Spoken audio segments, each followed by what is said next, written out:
Hello friends, a new video for the channel has been released today. We are going to talk about what we will see in the first chapters of the Protagonist Healer anime, the new life of the brilliant healer in the shadows. And yes, there will be spoilers from the first chapters. There is nothing to be alarmed about, and without further ado, let's begin. The anime will take us to the story of Sinos, a talented boy who has a very high level of healing and defensive magic, but who unfortunately his leader does not value.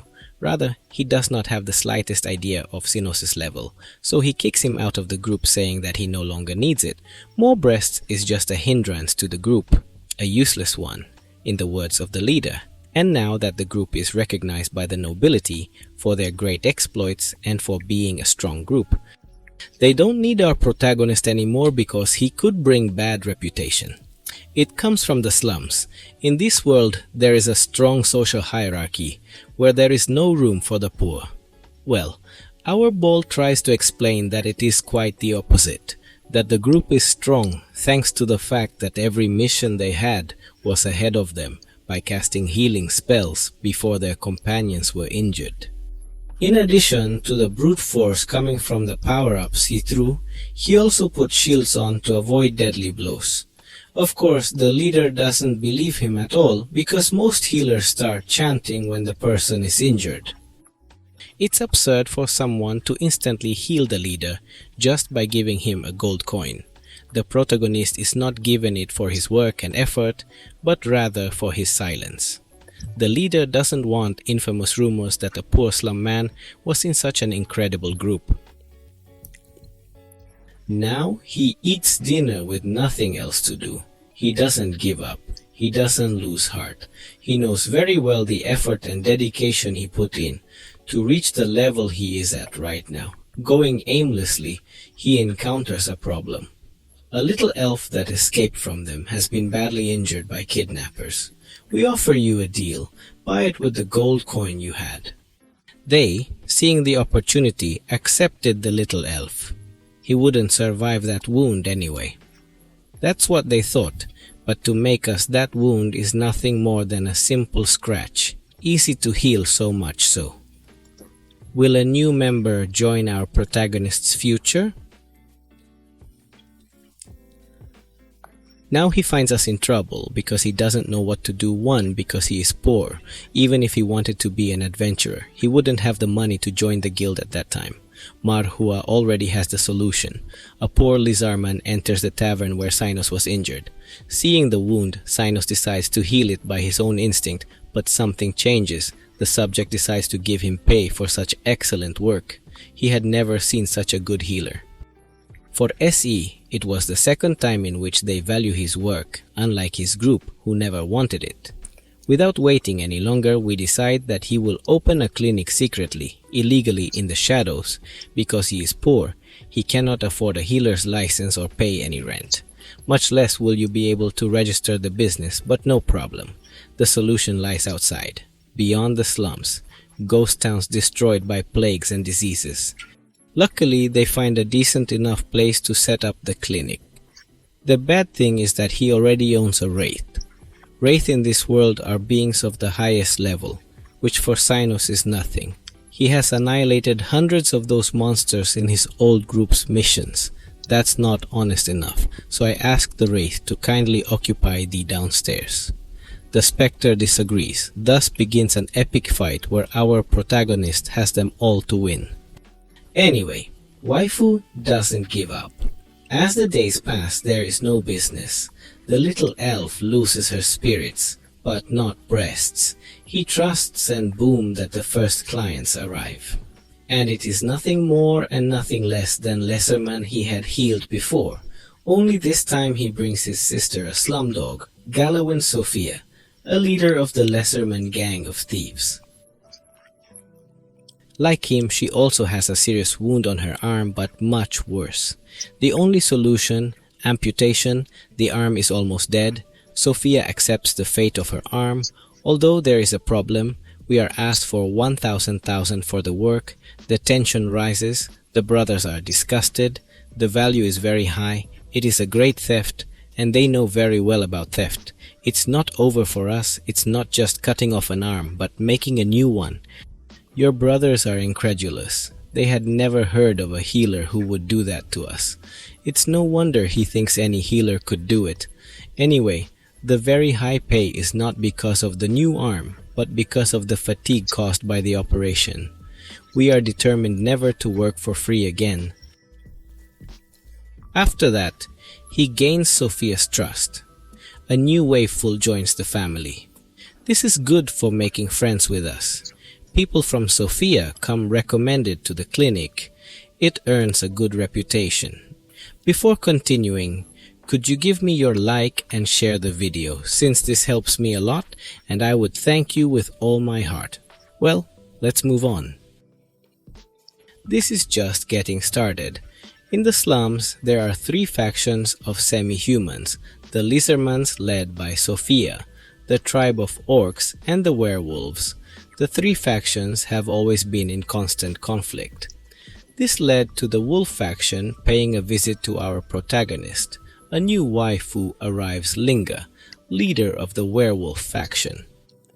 The waifu was not at all happy that their enemies lynched them. No matter how hurt it left them, they always recovered. The next day, investigating, he came to the conclusion that the problem came from here, the clinic, rather the sinus causative. The solution? Get rid of breasts.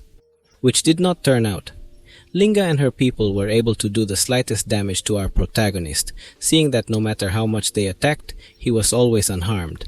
They changed their plans. If they couldn't handle breasts, then they would go for the place. Very bad idea, Carmilla. The Wraith taught them a good lesson, although of course Sinus didn't let him kill them. Anyway, the gang, seeing that this human also possessed a specter, a highly dangerous monster, surrendered and showed absolute respect and loyalty.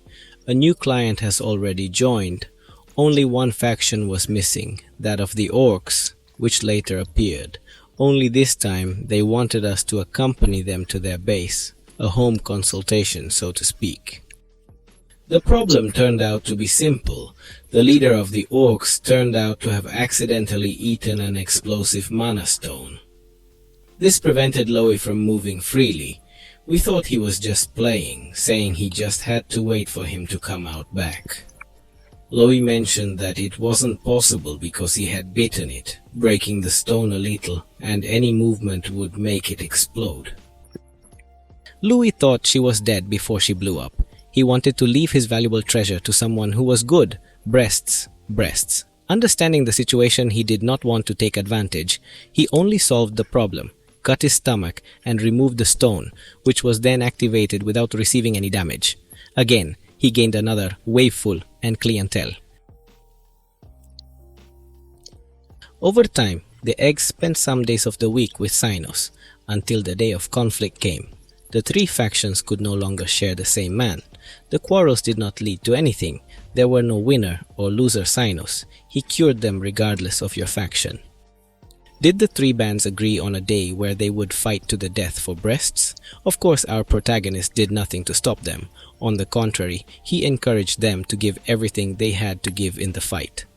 Likewise, a great fight broke out, and when the factions were dead from exhaustion, they realized that there were no casualties. No matter how much they fought, they were still intact, and it was all due to breasts.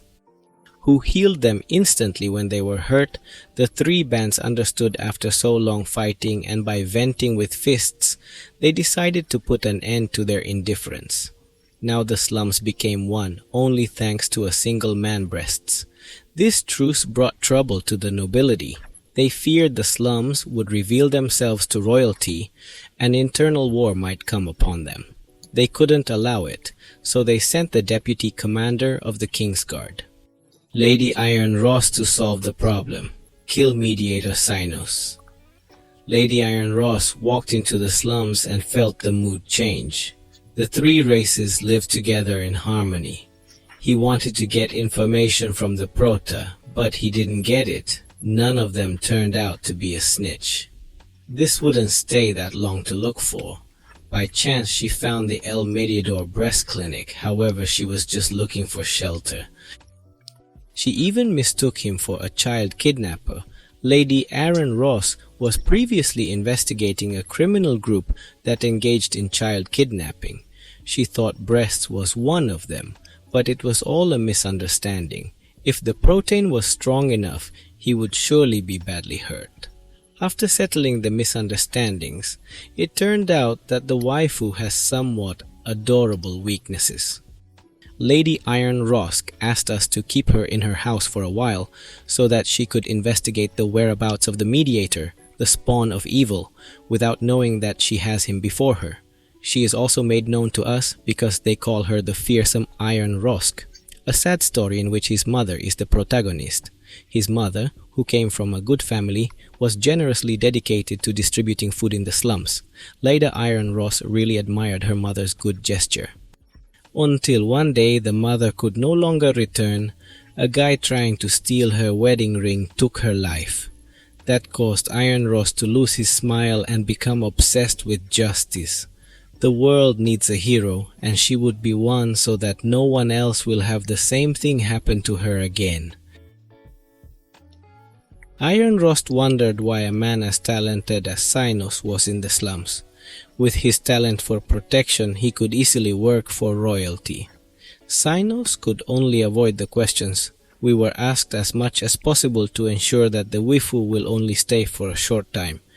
He didn't want trouble just in time, because sometime after he left, Sophia appears, who came alone to warn Sinos that royalty is looking for him. Walk carefully a little late. Sophia, the bed would come soon. Our vice-commandante had lost her way, and had gone to find Seños to guide her back to the city. Boom surprise! Look at Sophia, who is very healthy.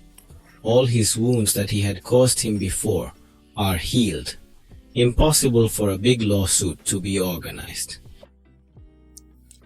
Both argue their Iron Ross views with blind justice demanding the whereabouts of the mediator, the spawn of evil.